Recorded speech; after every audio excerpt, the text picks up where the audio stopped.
আসসালামু আলাইকুম। আমি doctor Kaniz Hasnin, principal nutrition officer, Rajshahi diabetic association general হসপিটালে কর্মরত আছি। খুব তাড়াতাড়ি আমাদের সামনে এবার আমরা আশা করছি মার্চের 1-2 তারিখ থেকেই রোজা শুরু হয়ে যাবে। এই রোজার বিষয়ে আমাদের খাওয়া দাওয়ার প্র্যাকটিসটা একদম চেঞ্জ হয়ে যায়, লাইফস্টাইল একদম চেঞ্জ হয়ে যায়। সারাদিন আমরা রোজা থাকি, কোনো কিছু খেতে পারি না। সূর্যাস্তের পর থেকে অর্থাৎ মাগরিব থেকে ফজরের আগ পর্যন্ত, সেহরি পর্যন্ত শুধু আমরা খেতে পারি।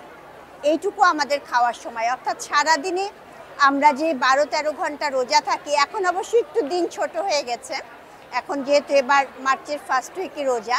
এই রোজার সময় আমাদের সবচাইতে যেটা আনহেলদি প্র্যাকটিস সেটা হলো ইফতারির টেবিলে আমাদের হেলদি ডায়েটারি প্র্যাকটিস থাকে না, অর্থাৎ স্বাস্থ্যকর খাবারগুলো আমাদের ইফতারির টেবিলে থাকে না। যত আমাদের ভাজা পোড়া ট্রান্সফার জাতীয় খাবার, এই যেমন ধরেন হালিম ছাড়া ইফতারি হবে না, জিলাপি ছাড়া ইফতারি হবে না, আর ভাজা পোড়া পেঁয়াজি চপ বেগুনি এগুলি নানা ধরনের যত রকম ভাজা পোড়া করা যায় এগুলি আমরা করতে থাকি। কিন্তু আমাদের মনে রাখতে হবে সারাদিন রোজা থাকার পরে আমাদের শরীরটা অভুক্ত অবস্থায় থাকে, এবং সেই ক্ষেত্রে সারাদিন ফাস্টিং থাকার পরে বা রোজা থাকার পরে এই গুরুপাক খাবারগুলো বা ট্রান্সফ্যাট খাবারগুলো বা অস্বাস্থ্যকর খাবারগুলো আমাদের শরীরের মারাত্মক ক্ষতি করে। এবং কি হয়, সবাই মনে করে সারাদিন রোজা থাকবো, ইফতারি তো অনেক বেশি খাবো, সারাদিন তো কিছু খাচ্ছি না। ওই সময় খাওয়ার সময় আমাদের কোনো হিসাব থাকে না। আমাদের মেন্টাল কমেন্টটা এমন হয়ে যায় যে রোজার মাসে আমরা একটু বেশি খাবো, সারাদিন যেহেতু না খেয়ে থাকি একটু বেশি খাবো। এই মেন্টাল সেটআপটা আমাদের চেঞ্জ করতে হবে।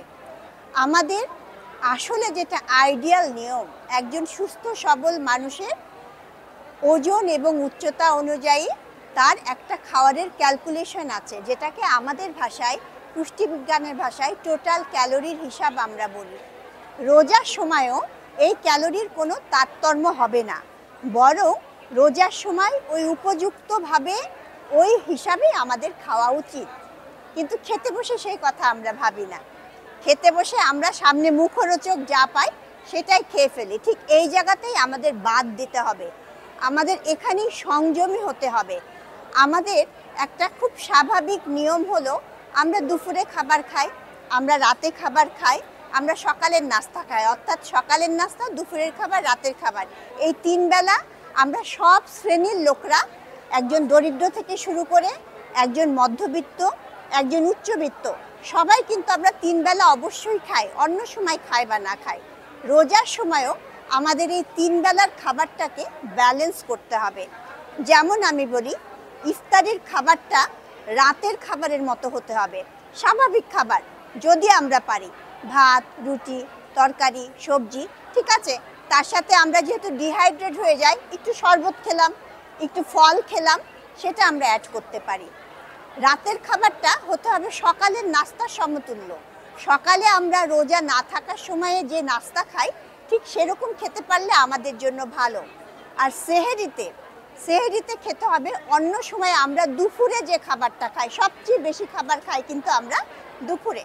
আমাদের বাংলাদেশের পপুলেশনে লাঞ্চ বলেন বা দুপুরের খাবারটা বলেন, এটাই আমরা ভরপেট খুব ভালোভাবে খেয়ে তৃপ্তি পাই। সেহরিতে সারাদিন রোজা থাকার সময় আমাদের কিন্তু ধর্মীয়ভাবেও এই কথাটা বলা আছে যে সেহরিতে একটু বেশি খেতে হবে, এবং সেহরির যতটা পারা যায় শেষ সময়ের আগে খেয়ে নিতে হবে। তো সেই জন্য অন্যান্য সময়ের মতো আমরা দুপুরে যে খাবারটা খাই, ভাত খাই, সবজি খাই, ডাল খাই, মাছ মাংস খাই, এই খাবারটা ভরপেট খেতে হবে। হ্যাঁ, এবং অনেকে দুধ খাওয়া অভ্যাস আছে, সেই দুধটা আপনি সন্ধ্যা রাতে খেতে পারেন, বা আপনি ইফতারির সময় খেতে পারেন, বা আপনি সেহরিতেও খেতে পারেন। তো এই জন্য আমাদের রমজান আসলেই আমরা কিন্তু, রমজান হচ্ছে সংযমের মাস, কিন্তু আমরা সবচেয়ে অসংযমী হই এই ইফতারির টেবিলে।